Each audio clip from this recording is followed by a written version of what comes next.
할렐루야. 오늘은 깨진 온기라는 제목으로 은혜를 나누도록 하겠습니다. 인사합니다. 사랑하고 축복합니다. 사랑하고 축복합니다. 축복합니다. 여러분은 자식이 부모에게 효도하지 않고 말을 잘 듣지 않고 부모가 원하는 삶을 살지 않을 때 그런 자식을 뭐라고 부릅니까? 우리가 불효자라고 하죠. 마찬가지로 우리는 육신적으로는 부모의 자녀지만 또 영적으로는 하나님의 자녀입니다. 그렇기 때문에 부모의 말을 잘 들어야 하는 것처럼 하나님의 말씀도 잘 들어야 합니다. 그런데 우리가 부모님의 말씀을 잘 듣지 않을 때에는 부모가 속은 아프고 마음은 상하지만은 그래도 그 자식을 죽이지도 못하고 살리지도 못하고 어쩔 수 없이 그냥 키울 수밖에 없지만은 하나님은요. 하나님은 우리가 하나님의 말씀을 듣지 않게 되면은 마찬가지로 마음이 아프고 속이 상하지만은요. 부모처럼 그냥 그런 자식으로 안고 가지 못합니다. 어떻게 해서든지 간에 당신의 자녀에 대해서는 버릇을 고치고 잘못을 깨우쳐 가지고 온전한 그릇으로 만드시는 분이 하나님이십니다. 그것을 지금 예레미야서에서 우리가 계속 보고 있지 않습니까?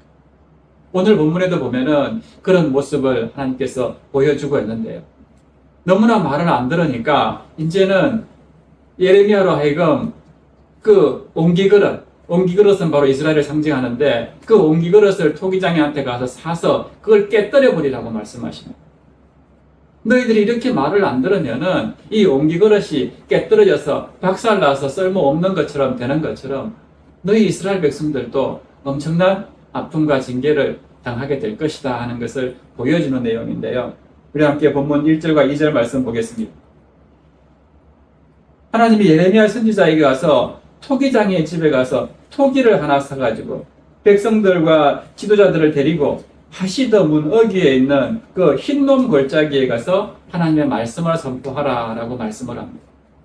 이 하시더 문은 질그릇 조각의 문이라는 그런 뜻인데요.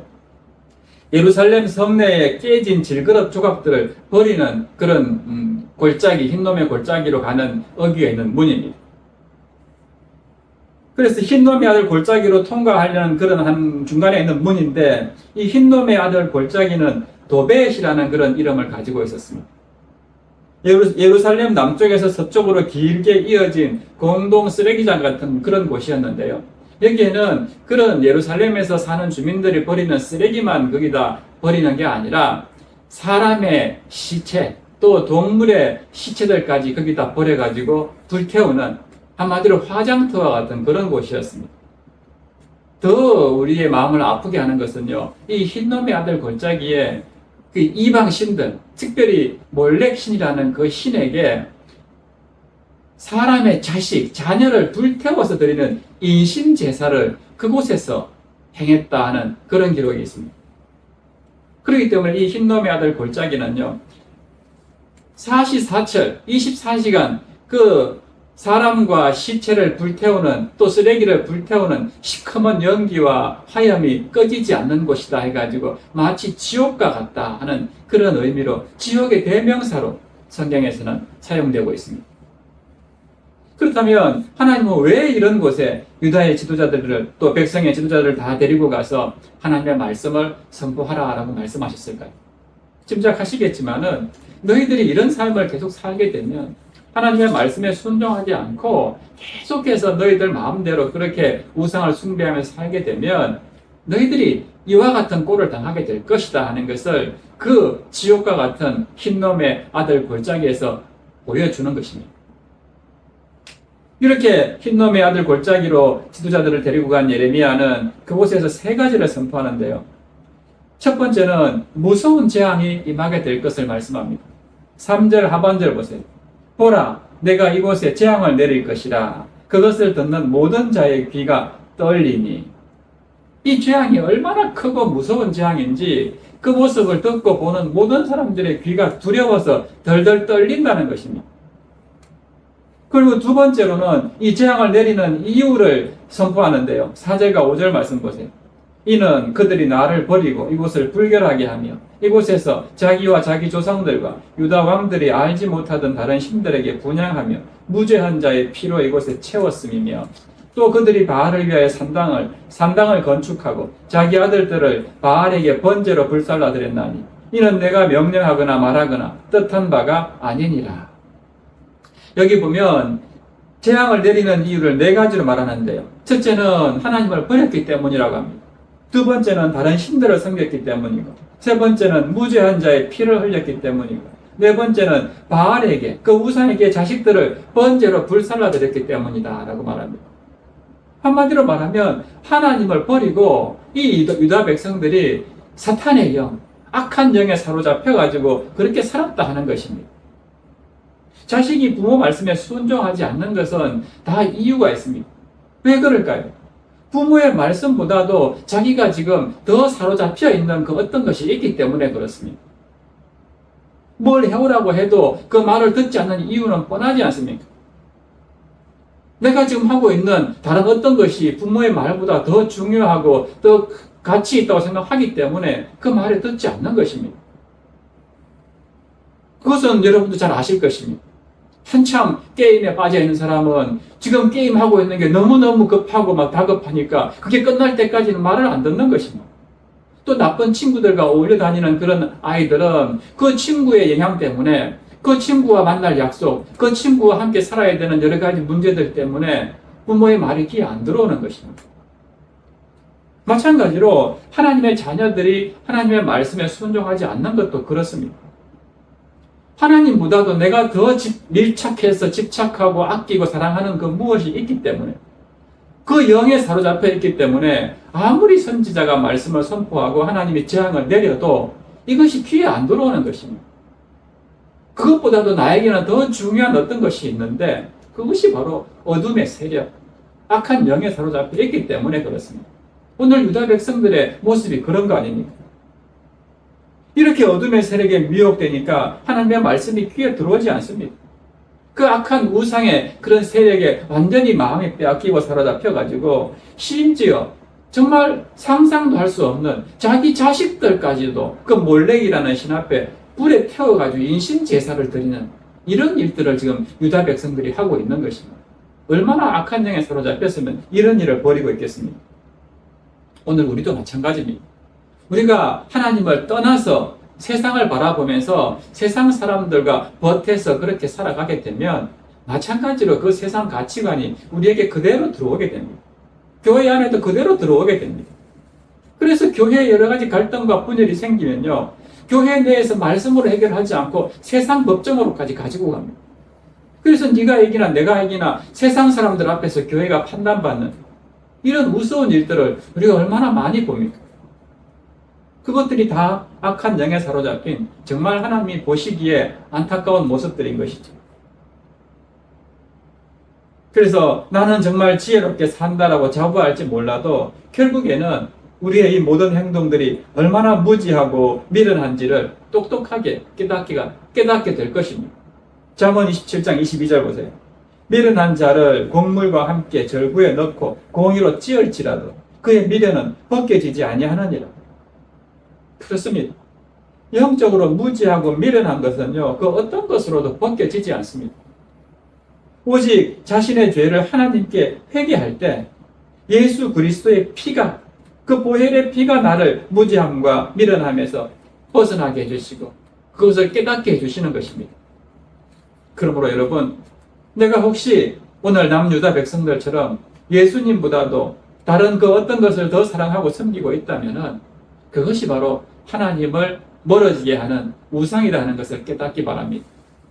그 우상 때문에 나의 영적인 무지함과 미련함이 벗겨지지 않고 있다면 이제라도 나의 연약함과 부족함, 나의 죄를 솔직하게 하나님 앞에 고백하고 예수 그리스도의 보혈의 피로 죄사함을 받는 그런 복된 자들 되시기를 간절히 바랍니다. 그런가 하면 세 번째로 예레미야는 이 재앙의 결과를 선포하고 있는데요. 6절로 9절 말씀해 보면은 네 가지로 선포합니다.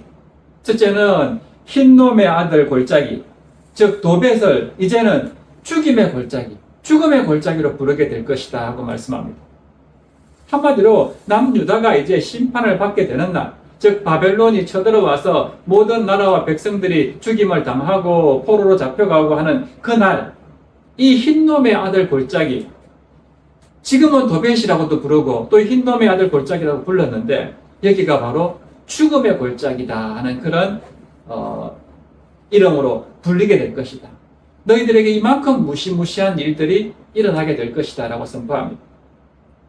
두 번째는 남유다와 예루살렘의 계획이 무산될 것이다 라고 말씀하는데요. 이건 뭐냐 하면 당시 남유다는 이제 바벨론의 공격을 받게 되면은 어떻게 계획을 세웠는가 하면요. 하나님 앞에 나아가서 하나님의 도움을 받으려고 한 게 아니라 그 옆에 있는 더 강대국 애굽에 의지하려고 했습니다. 애굽의 군사를 지원해달라고 요청하려고 그런 계획을 세우고 있었는데 하나님께서 이미 그 계획을 다 아시고 그 모든 계획을 다 무산시킬 것이다 라고 말씀하십니다. 그래서 결국 바벨론에 완전히 철저하게 멸망을 당해가지고 칼에 죽임을 당하고 그 시체가 곳곳에 방치되어서 공중의 새와 짐승들의 밥이 될 것이다 라고 말씀을 합니다. 그리고 세 번째는 세상 사람들의 놀람과 조롱거리가 되게 할 것이다 하고 말씀합니다. 예루살렘이 얼마나 철저하게 멸망을 당했는지 지나가는 모든 세상 사람들이 오늘 아침 말씀에도 보았지만은 머리를 흔들면서 지나갔다고 하지 않습니까? 어떻게 이런 일이 하나님의 나라라는 하나님의 백성이라는 이 예루살렘에 이런 일이 벌어질 수가 있는가 하면서 머리를 흔들면서 도저히 이해할 수 없다는 표정으로 놀라고 정말 그렇게 자기들은 선민이라고 하더니 잘났다 이렇게 하면서 조롱을 하면서 지나간다는 것입니다. 네 번째는 성이 포위가 된 상태에서 인육을 먹게 될 것이다 라고 말씀합니다. 바벨론에 의해 가지고 예루살렘 성을 포위된 채로 장기간 있게 되니까 성 안에 먹을 것이 떨어진 것이죠. 결국 어떻게 됩니까? 부모가 자기 아들, 딸의 살을 먹게 되고 또 친구의 살을 먹게 되고 이런 어처구니 없는 사람이 사람을 잡아먹게 되는 그런 일들이 벌어지게 될 것이다 라고 말씀을 합니다. 여러분, 하나님은 우리가 알다시피 분명히 사랑의 하나님이십니다. 사도 요한은 하나님은 사랑이시다라고 분명하게 말씀하고 있지 않습니까? 성경은 곳곳에서 하나님은 사랑이시라고 말씀합니다. 그러나 오늘 본문의 것과 같이요. 한없이 사랑만 하시는 게 아닙니다. 아무리 깨우치고 돌아오기를 기다려도 돌아오지 않으면 마지막 심판 날에는 이와 같이 끔찍한 심판, 저주의 심판이 임하게 되는 그런 날이 있다라고 성경은 또한 분명하게 말씀합니다. 그러므로 우리는 하나님을 그저 내가 어떤 죄를 저질러도 다 용서하시는 분으로 생각해서는 안 됩니다. 그 죄를 회개하지 않고 하나님께로 돌이키지 않으면 우리 역시 이런 엄청난 심판과 재앙을 피할 수 없다는 것을 기억하시기를 바랍니다. 이렇게 이스라엘 백성들이 하나님의 크신 은혜와 사랑을 외면하고 끝까지 무시하고 돌아오지 않으니까 이제 하나님은 예레미야로 하여금 새로운 상징적인 행동을 통해 가지고 하나님의 진노가 어떻게 임할 것인지를 보여주는데요. 바로 토기장의 집에 가서 사왔던 그 옹기 그릇을 그 지도자들 앞에서 깨뜨려 버리려고 합니다. 10절 보세요. 너는 함께 가는 자의 목전에서 그 옹기를 깨뜨리고. 왜 옹기를 깨뜨리라고 했을까? 이 옹기를 깨뜨리라는 의미는 무엇일까요? 11절 이하에서 분명하게 세 가지로 말씀하는데요. 첫째는 한 번 깨져버린 옹기는 다시 완전하게 할 수 없다라고 합니다. 11절 보세요. 토기장의 그릇을 한 번 깨뜨리면 다시 완전하게 할 수 없나니. 그렇지 않습니까? 여러분 어디서 우리 집에 있는 여러 가지 가구들도 한번 깨지고 망가진 것을 아무리 순간 접착제로 정교한 악교 풀로 붙인다고 하더라도 그게 완전해집니까? 표시가 나잖아요. 또 더 무거운 어떤 물건을 올리게 되면은 이제는 버틸 힘이 예전만큼 없습니다. 더 쉽게 무너집니다. 마찬가지입니다. 이 유다 백성들이 이제 바벨론의 포로로 잡혀가서 70년 이후에 다시 하나님의 은혜로 돌아오게 되겠지만은 그러나 그 이전의 모습과 같이 완전한 예루살렘 공동체는 되지 못한다는 것입니다. 실제로 성경의 역사를 보면요. 이따가 보겠지만은 예수님이 오시기 전까지 이제 말라기 선지자 이후로 400년간의 암흑기가 생깁니다. 하나님이 말씀이 없습니다.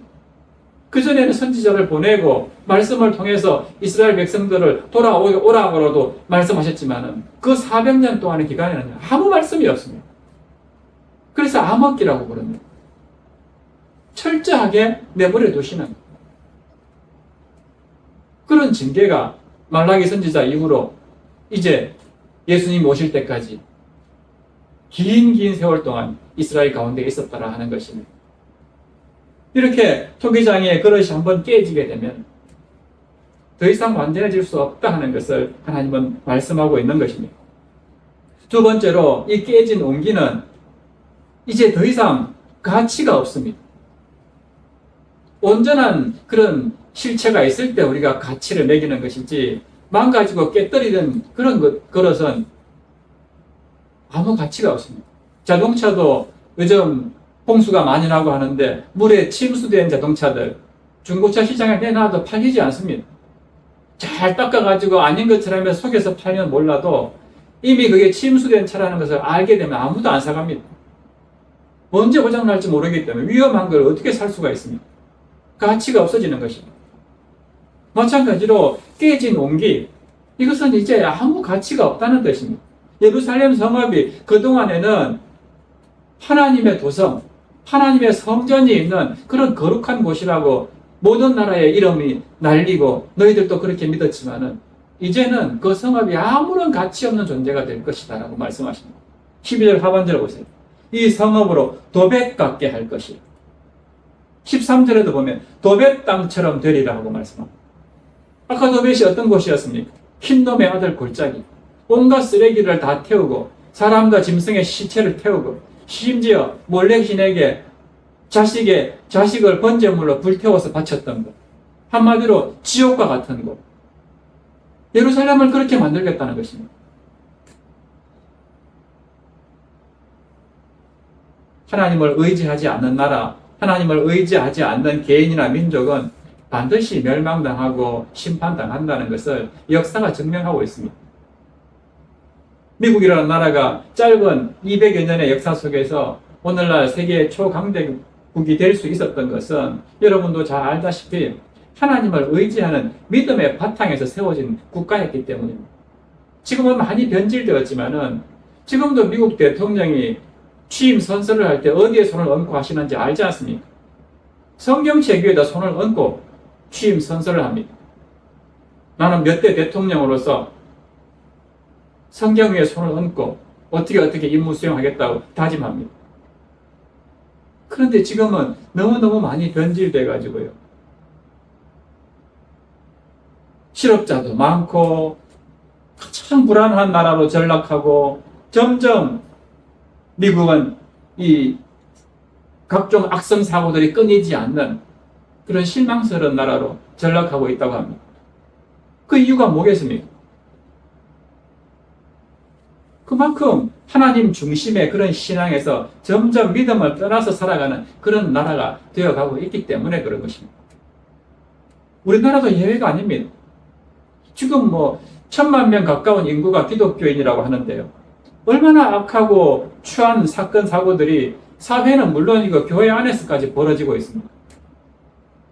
자살률, 알코올 소비량, 낙태, 청소년 범죄, 청소년 음란 사이트 가입, 게임 중독, 이혼율, 이런 것 등등 면에서요, 세계 1, 2위를 다툰다고 합니다. 이것이 우리에게 의미하고 있는 게 뭐겠습니까? 도배처럼 더러운 나라로 변해가고 있다는 거 아닙니까? 바다는 소금 3%가 있어가지고 썩지 않고 오염되지 않는다고 하는데 우리나라는 무려 20% 가까운 인구가 기독교인인데도 왜 이렇게 변질되고 하고 있습니까? 답은 하나입니다. 우리 믿는 사람들이 하나님의 말씀대로 살지 않기 때문에 그렇습니다. 우리의 가치관이 이 교회들이 하나님의 뜻대로 살지 않기 때문에 그렇습니다. 오히려 세상 가치관에 우리가 흔들리고 그 세상 문화가 교회 안에 침투해서 그것에 우리가 사로잡혀 살기 때문에 결국 악한 영향들이 교회 안에도 들어오게 되고 우리도 그렇게 변질되고 하고 있기 때문에 그런 것입니다. 그러므로 지금이라도 이런 하나님의 말씀이 들려질 때 우리는 물론이고 각 교회들이 철저히 회개하고 하나님의 뜻대로 살아가는 그런 몸부림치는 노력이 있어야 할 줄로 믿습니다. 이렇게 종교 지도자들과 백성들 앞에서 이제 하나님의 심판, 옹기그릇을 깨뜨리며 심판을 선언한 예레미야는요, 장소를 다시 옮겨가지고 이번에는 성전에서 하나님의 심판을 선포합니다. 14절과 15절 말씀 보세요. 예레미야가 여호와께서 자기를 보내사 예언하게 하신 도벳에서 돌아와 여호와의 집 뜰에 서서 모든 백성에게 말하되 만군의 여호와 이스라엘의 하나님께서 이와 같이 말씀하시되 보라 내가 이 성읍에 대하여 선언한 모든 재앙은 이 성읍과 그 모든 촌락에 내리리니 이는 그들의 목을 곧게 하여 내 말을 듣지 아니함이라 하시니라. 아멘. 예레미야가 지금 장소를 그 흰놈의 아들 골짜기에서 다시 성전으로 옮겨서 이 말을 선포하고 있습니다. 뭐 내용은 같은 내용인데요. 왜 이런 장소를 옮겨서 같은 말씀을 선포할까요? 여기에는 특별한 의미가 있습니다. 왜 그러냐면 당시 유다 거짓 선지자들이나 백성들이나 어떤 생각을 가지고 있었냐면 예루살렘에 하나님의 성전이 있는 한 이 예루살렘은 결코 멸망하지 않는다. 우리는 늘 안전하다. 이런 착각 속에 빠져 있었습니다. 하나님께 우리가 제사를 드리고 있기 때문에 하나님은 우리를 버리시지 않는다. 이런 착각을 하고 살았던 것입니다. 이런 잘못된 생각, 이런 착각을 깨우쳐주기 위해서 예레미야가 성전 뜰에 서서 하나님의 심판을 선포하고 있는 것입니다. 하나님의 언약궤가 비록 이곳에 있다 할지라도, 하나님의 성전이 비록 이곳에 있다 할지라도, 그곳에서 너희들이 아무리 열심히 제사를 드린다 할지라도 이곳에는 하나님의 심판이 임하게 될 것이다 하고 선포합니다. 왜 그렇습니까? 그런 행위가 중요한 게 아니기 때문에 그렇습니다. 그냥 이 자리에 앉아서 예배 드리는 게 중요한 게 아닙니다. 하나님은 우리의 마음 중심을 보시는 분이세요. 그들이 정말 하나님의 뜻대로 살고 있는지, 하나님이 기뻐하는 그런 제사, 하나님이 기뻐하는 그런 삶의 제사를 드리고 있는지, 그걸 보니까 아니니까. 그저 자기 복을 위해서, 자기 만족을 위해서, 제사장이라는 자기 권력을 유지하기 위해서 그렇게 살아가는 모습들이 보이니까 너희들은 내 성전 뜰만 밟을 뿐이다 라고 말씀하시죠. 그런 제사는 받지 않는다는 겁니다. 15절 마지막 부분에 보면은 그 이유를 분명하게 말씀합니다. 이는 그들의 목을 곧게 하여 내 말을 듣지 아니함이라. 목을 곧게 했다는 것은 교만을 상징하는 것입니다. 절대 고개를 안 숙이는 것입니다. 빳하게 고개를 쳐들고 내가 뭘 잘못했는데 하고 따지는 사람들의 모습입니다.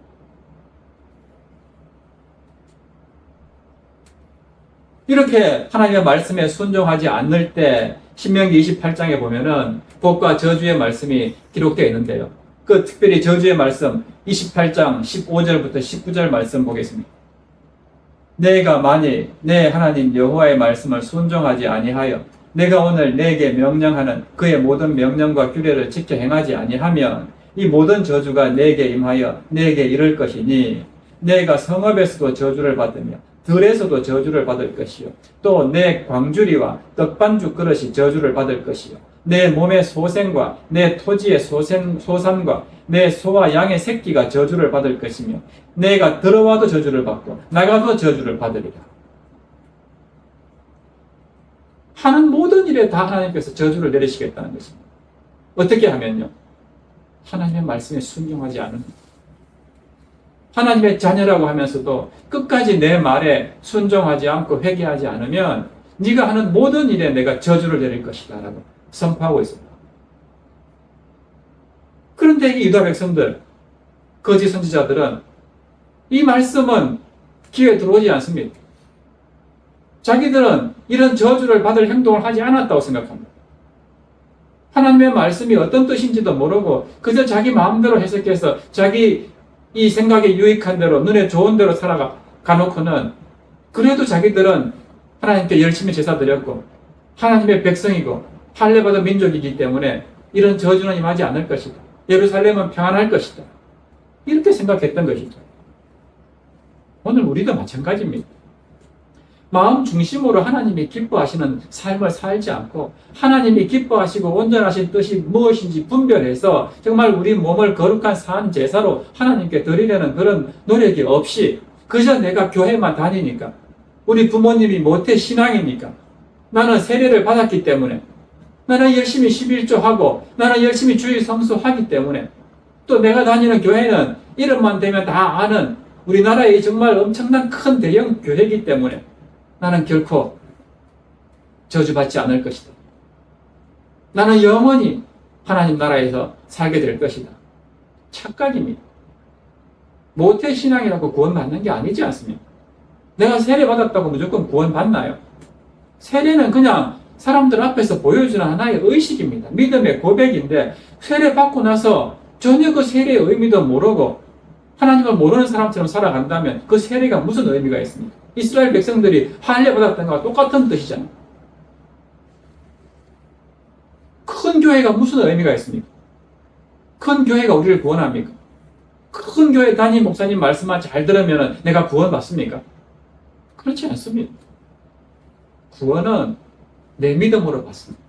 구원은 내가 예수 그리스도를 온전히 믿고 나의 구주로 영접할 때 받게 되는 것입니다. 다른 어떤 길로도 구원은 없습니다.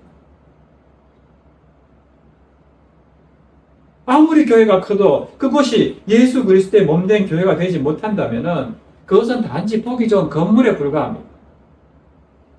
그곳은 하나님이 거하시는 성전이 되지 못합니다. 그런데 오늘 이 시대에 정말 안타까운 모습들은 과거 남유다 백성들이 걸어갔던 그 악한 길을 교회 다닌다는 많은 신자들이 그대로 걸어가고 있는 모습들을 우리가 보는 것입니다. 한 달이 멀다 하고 기독교 관련 악성 사건, 사고가 세상 뉴스에 보도되는 것을 보게 되면 정말 부끄럽고 한편으로 안타까운 마음을 금할 길이 없습니다. 여러분, 마지막 심판 때가 되면 하나님은 우리가 예배드리는 이 성전, 교회부터 심판하신다는 거 아십니까? 베드로전서 4장 17절 보세요. 하나님의 집에서 심판을 시작할 때가 되었나니 만일 우리에게 먼저 하면 하나님의 복음을 순종하거나 순종하지 아니하는 자들의 그 마지막은 어떠하며 라고 말씀합니다.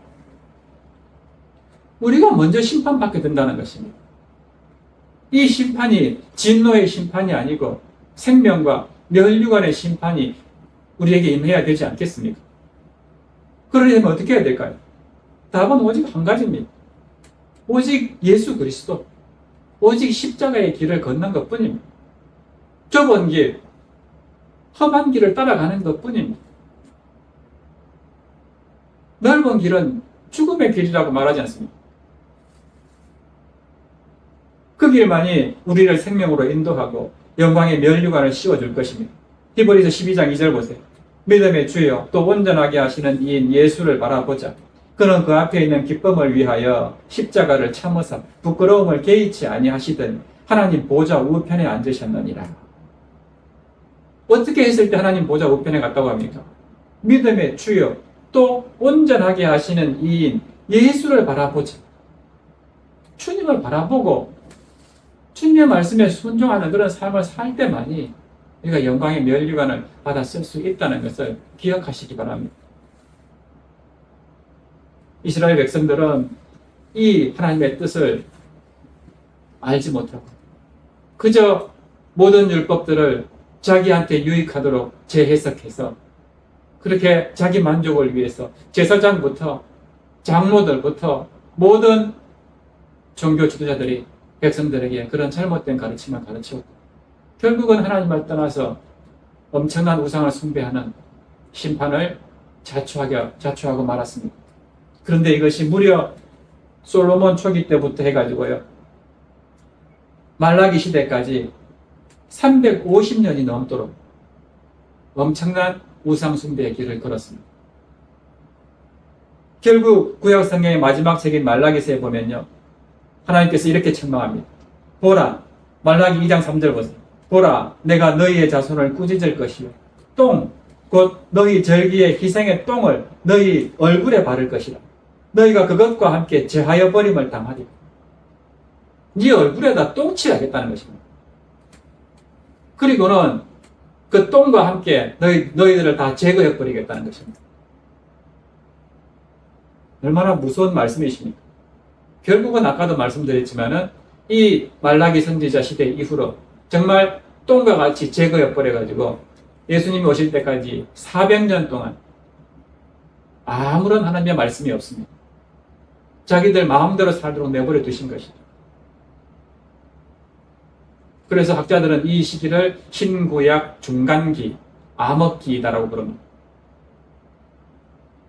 여러분, 혹시라도 하나님이 여러분에게 침묵하고 계시는 것처럼 느껴질 때가 있습니까? 그렇다면 내가 혹시 그렇게 하나님의 성전 뜰만 밟는 시간이 되었으니까 나와서 예배드리는 그런 예배를 드리고 있지는 않는지 우리의 중심을 한번 살펴보시기를 바랍니다. 요한복음 4장 23절은 분명하게 말씀합니다.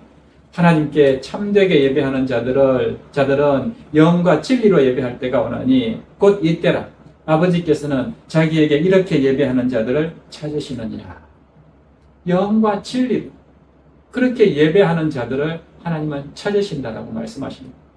성전 뜰만 밟는 자들이 되지 않고 하나님의 성전에 깊이 들어와서 그 말씀으로 내 영혼이 살아나고 그 말씀에 순종하는 귀하고 복된 자들이 다 될 수 있기를 주의 이름으로 축복합니다. 말씀 정리합니다. 우리가 하나님의 사랑을 이야기할 때 흔히 부모님의 사랑과 비교해서 많이 이야기합니다. 부모가 자식을 아끼듯이 하나님도 택한 자들을 정말 끔찍이 사랑하고 아끼십니다.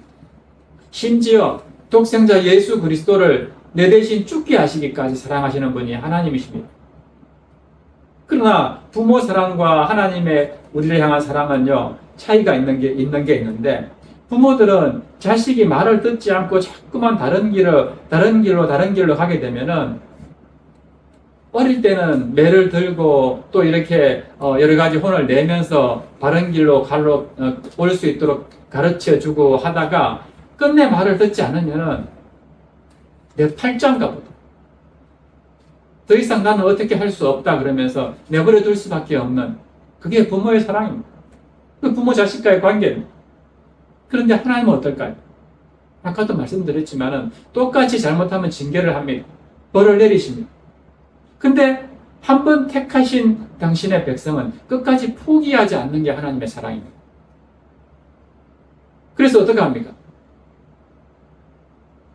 이렇게 예루살렘을 멸망시켜서라도 다시 돌아오도록 만들게 하시는 분이 하나님이신 것입니다. 그렇기 때문에 우리는 완전히 깨져가지고 박살나버린 옹기그릇과 같은 존재가 되어서는 안 될 것입니다. 깨지기 전에 더 귀하게 쓰임받는 그런 그릇들이 되어야 됩니다. 그래서 우리 스스로는 그렇게 정결하고 거룩한 삶을 살 수 없지만은, 그러나 하나님이 함께 하시면, 예수 그리스도께서 함께 하시면은 우리는 분명히 승리할 수가 있고 또 거룩하고 정결한 삶을 살 수가 있다는 것을 깨닫고 바울처럼 나는 날마다 죽는다, 날마다 죽노라 선포하면서 오직 예수 그리스도로 옷 입고 너희의 길로 행하기를 몸부림쳐야 됩니다. 그럴 때 하나님은 보혜사 성령을 우리에게 보내주셔서 우리로 하여금 더 이상 죄악된 길을 걷지 않고 의의 길로 인도해 주실 것입니다.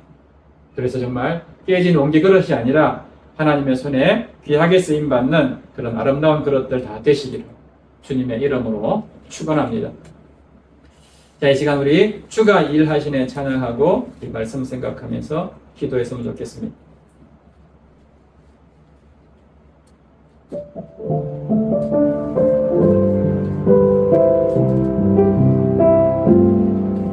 날이 저물어 갈 때, 빈들에서 걸을 때, 그때가 하나님의 때,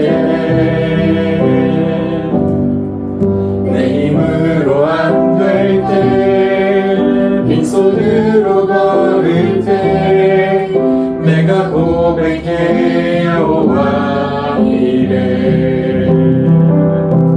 주가 일하시네, 주가 일하시네 주께 바뀌지 않는 자에게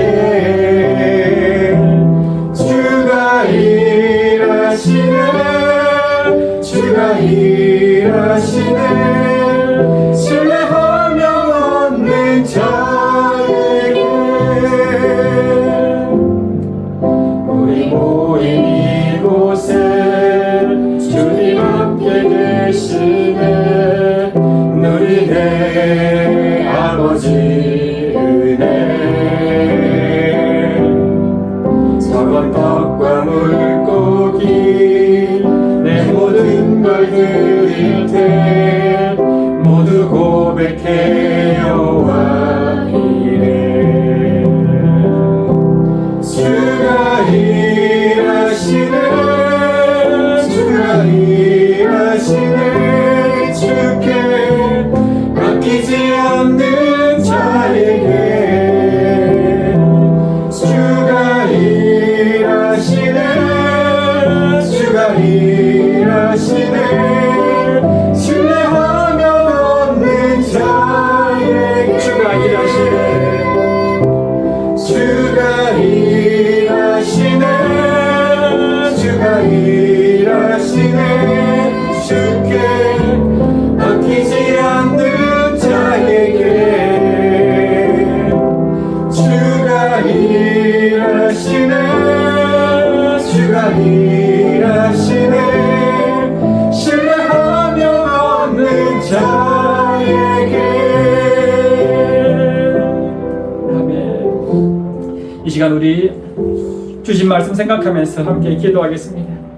끝까지 하나님의 말씀을 듣지 않고 돌이키지 않는 유다 백성들을 향해서 이 온기 그릇과 같이 깨뜨려 버릴 것이라고 말씀하신 주님, 오늘 우리의 모습도 유다 백성들과 다를 것이 없음을 고백합니다. 하나님의 말씀이 들려질 때에 아직 돌이킬 기회가 있다는 것을 알고 아무 쓸모없는 깨진 온기가 되지 않고 죄악의 길에서 돌이켜서 하나님의 손에 귀하게 쓰임받는 아름다운 그릇들이 되기를 원합니다.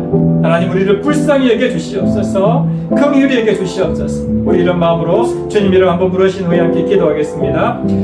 주여, 살아계신 하나님 아버지, 은혜와 사랑에 감사를 드립니다. 정말 하나님이 택한 백성, 하나님께서 귀하게 만드신 당신의 백성들이지만, 그러나 그 백성들이 끝까지 하나님의 말씀을 외면하고 불순종하고 심지어 우상에게 당신이 사랑하는 그 자식들을 불태워서 드리는 그런 어처구니 없는 악한 짓을 저질렀을 때 하나님은 더 이상 그들을 참지 못하고 이 온기 그릇을 깨뜨린 것 같이 너희들도 그렇게 철저한 심판을 받게 될 것이다 말씀하신 주님의 말씀을 우리가 기억합니다. 오늘 우리에게도 정말 하나님을 떠나 살게 되면, 우리가 세상과 벗하면서 악한 영향을 받게 되면 우리 자신은 물론이고 이 땅의 교회들도 얼마든지 이렇게 변질될 수 있다는 것을 우리가 분명히 기억하고 늘 하나님의 말씀에 순종하면서 정말 그 말씀 지키기가 어렵더라도 하나님 앞에 처절하게 엎드려 기도하면서 날마다 성령의 인도함을 받을 줄 아는 그런 성숙한 우리 그리스도인들 다 되게 하여 주시옵소서. 그래서 깨져버리는, 그래서 쓸모없는 온기 그릇이 되지 아니하고 정말 아직 하나님께서 기다리고 참으실 때에 돌이켜서 하나님의 손에 다시 귀하게 빚어져서 아름다운 그릇으로 사용될 줄 아는 우리 모두가 되게 하여 주시옵소서. 아버지, 그렇게 인도하실 주님을 믿습니다.